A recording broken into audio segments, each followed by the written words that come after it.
তাই মানুহজন ঢুকাইছে, কিন্তু তাই ষ্টাইলটো দেখিছে নাই? ফুটটোলৈকে মিলাই লৈছে, হাতত ঘড়ী, ভৰিত পামচু। আমি হোৱা হলে কি পিন্ধি আছো গমেই নাপালোহেঁতেন। মানুহ লেতেৰাকে থাকিলেহে দুখত থকা হয় নেকি?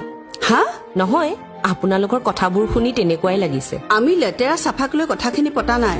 ভগৱানে নকৰক, নিজক এবাৰ সেইটো পৰিস্থিতিত ভাবি চোৱা। তুমি সেই সময়খিনিত ষ্টাইলক গুৰুত্ব দিবা নে মানুহজনক? তেওঁক আমি এগৰাকী সাধাৰণ পত্নী হিচাপে চাই আছো, কিন্তু আমি পাহৰি গলো যে তেওঁ সেই সময়ত জুবিন দাক প্ৰতিনিধিত্ব কৰি আছিল।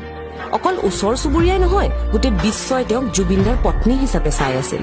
তেওঁ দুখত ভাগি নপৰা নহয়, তথাপিও নিজক চম্ভালি এগৰাকী সাহসী নাৰীৰ দৰে দায়িত্ব পালন কৰি আছিল। আৰু তেওঁ শেষ বিদায় সেইদৰে দিলে যিদৰে হয়তো জুবিন দাই বিচাৰিছিল।